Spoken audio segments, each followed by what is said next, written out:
जी SP sir, उनके चरणों में प्रणाम करके मैं अपनी बातों को आगे बढ़ाऊंगा। गुरु जी आपको प्रणाम है। यहाँ पर मुझे अपनी परिचय देने की जरूरत नहीं, क्योंकि यहाँ पर उपस्थित कोई मेरा काका है, कोई बाबा है, कोई चाचा है, कोई भाई है, कोई बाबा है, कोई चाची है, कोई दादी है, कोई बुआ है, कोई बहन है। यहाँ परिचय देने की आवश्यकता नहीं। आज मैया के आगे स्वरूप की हम लोग पूजा अर्चना करने के लिए यहाँ उपस्थित हुए हैं। माँ महागौरी मैया की कृपा आप सभी पर बनी रहे, ऐसा मैया से मैं प्रार्थना करता हूँ, कामना करता हूँ। आज ये नवरात्र के 9 दिन जो हम सबके जीवन में आते हैं, ये एक भक्ति का अनोखा भाव पैदा करता है। 9 दिनों में व्यक्ति भक्ति में हर तरफ चारों दिशाओं में भक्ति फैली हुई है। हमारे लिए खुशी का भी दिन है।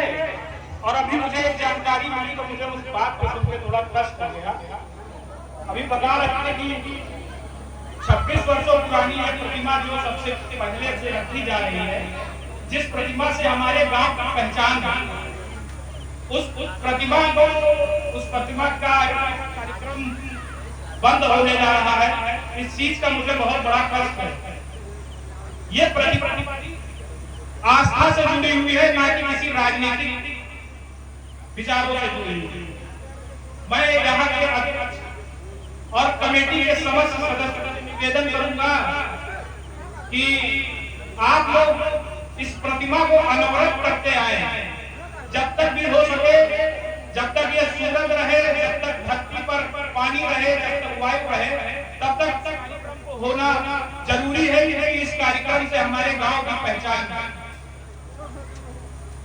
और मैं यहाँ इस आयोजन समिति के सदस्यों से और अध्यक्षों से आज इस मंच के माध्यम से कह देना चाहता हूँ कि अभी तक तो मुझे कोई जानकारी नहीं थी इन सब कार्यक्रमों के बारे में, लेकिन भविष्य में कभी मेरे लायक कोई सहायता हुई या कोई जरूरत हुई तो निसंकोच आप मुझसे कहिएगा, या मैं खुद आप लोगों से पूछता रहूंगा। और आने वाले समय में मुझसे जो हो पाए मैं वो सब प्रयास करूंगा कि यहाँ पे ये मूर्ति स्थापित रहे। और मैं आप सभी लोगों से ये कह देना चाहता हूँ कि इसे किसी राजनीतिक विचारधारा से न जोड़ें। ये हमारी आस्था का प्रतीक है। जब माँ की कृपा होती है तो सभी पे होती है, किसी राजनीतिक विशेष पे नहीं होती है। तो मैया की कृपा हम सभी से बनी रहे, ऐसी मेरी कामना है। और यहाँ पर उपस्थित समस्त ग्रामवासियों पर मैया का आशीर्वाद बना रहे। आप लोग उत्तम आयु हो, आपकी दीर्घायु हो, उत्तम स्वास्थ्य हो, ऐसी मैया से कामना करता हूँ। बातें कहने को तो बहुत सारी। जब नवरात्र का पहला दिन शुरू होता है तो एक अलग से उत्साह रहता है, लेकिन जब 9वां दिन और 9वीं हो जाती है और माता जी को विसर्जन करने का समय आता है, तो ये निश्चित मान लीजिए कि मेरे आंखों में भावुकता के वो आंसू आ जाते हैं जिसको मैं छलक से नहीं रोक पाता हूँ। और मैं ये पूरी जिम्मेदारी के साथ कह रहा हूँ, यहाँ पर बैठा प्रत्येक व्यक्ति, प्रत्येक माताएं